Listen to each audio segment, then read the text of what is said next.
Good evening, good evening, good evening, good evening, good evening. Wow. Hey everyone, welcome. Thank you so much for coming tonight. This is something we try to do annually, although last year the swine flu had a different idea about whether or not we would celebrate community engagement. So we're glad to be back. We're glad to be celebrating. In fact, I think celebration is incredibly important for maintaining the energy and the optimism and the zeal for what we do. It's really important to get together as a community and acknowledge each other. And tonight is really about that.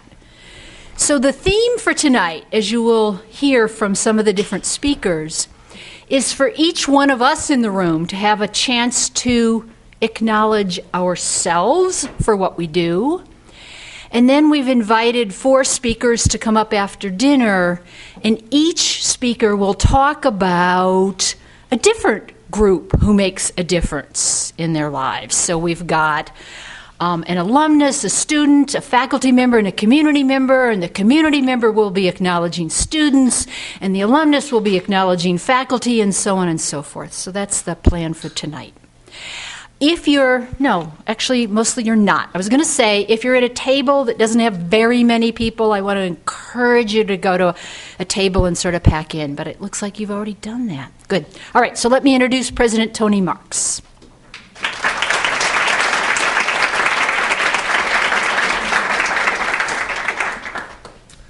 Well, thank you, Molly. Let me say that again. Thank you, Molly.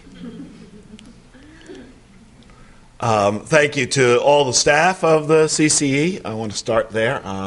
Amazing group of colleagues doing amazing work. I remember when the CCE was a sort of apple in our eye, not so many years ago. It's just been amazing for me, and I think for the college, to watch this enterprise grow into the great projects and place that it is, and the effect that it is having on the soul of the college, which is what we always hoped for. That would only be possible, is only possible, with the cooperation of all the constituencies that Molly talked about. So I want to signal that as well. The students, you all who are here, many more, I think have embraced the possibilities of learning from experience that is not all on this hilltop, but off of the hilltop, and bringing those experiences back to the hilltop to mix it up with us in the classroom, with the faculty, and therefore in partnership with the faculty, who I think also have embraced the possibilities here, not to replace the 19th century model that was very much a hilltop model, but to update it, shall we say, by saying that we all understand on this campus powerfully that we learn from each other, that we learn from experience, that we learn from our community. We bring what we've learned in the classroom to those experiences, and we bring what we've learned in those experiences back into the classroom. And I think that actually makes for more exciting exchanges in our classroom. I think, I'll speak for myself, I won't speak for my faculty colleagues. I've learned not to do that too much. That we love it when you come challenging our theories and our ideas and our readings and our assumptions based on the experiences that you've had. And that makes for a more lively experience here in what Amherst does. It's only possible because of the powerful partnership with our community. I'm delighted to have community representatives here of the organizations that we're partnering with. We see this really as a reciprocal relationship. We know that we get as much as we give in those relationships, that we learn as much as we serve, and that, in fact, learning and serving go together. And I think it's been an eye-opening experience for everyone in the room, for those who couldn't join us tonight, and I think a powerfully a learning experience. And then, lastly, the alumni who have jumped in, and that, again, very powerfully so. I mean, Amherst has this amazing network, 20,000 alums who have, forgive the expression, lived lives of consequence. Though let me revise that. The college's campaign is called Lives of Consequence. It's a slightly shortened version of the mission statement, which talks about principled lives of consequence. If I had it to do over again, I'm not sure I would leave principled out. It makes all the difference.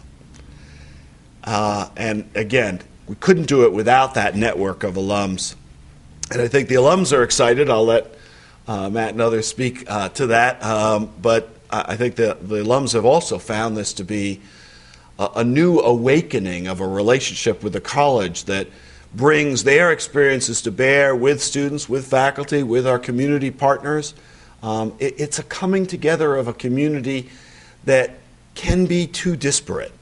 And when we are too disparate, we lose the power of the community. The reason for principled lives of consequence is very simple. I don't know how you feel, but every day I pick up the newspaper. Every day I pick up the newspaper and I think, oh my goodness. The world has terrible problems, and we're not solving them particularly well. Amherst is an institution committed to helping to solve those problems. We do so most fundamentally in the education that we provide to the students, which includes powerfully the experience of the CCE, of the internships, of the mentoring, of the relationships in the community with alumni, with faculty. But in the end, this is an institution that is betting its fortunes on what you will do as alumni with your lives. The Center for Community Engagement is a fundamental investment of the college, of our donors, of our sponsors, of our alums, of the trustees, of the faculty and the alumni and the community organization to say we're betting on you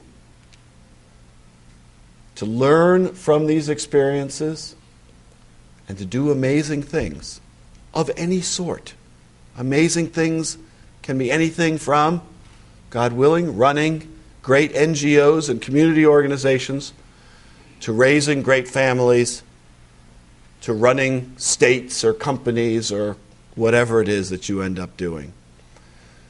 We hope, we bet, that what we are doing at the center, as well as part of what we are doing at Amherst as a whole, will make a difference in your lives, and through that will make a difference in making the world a better place. I thank you for that. I hope you'll hold us to that standard. And I thank you for all of your efforts in this. And at that, I will give way to Caitlin. Where are you, Caitlin? Who is going to make me feel bad. See, I've read your speech, Caitlin. It's going to make me feel bad for asking my kids every evening, so what did you do at school today? Caitlin Pest.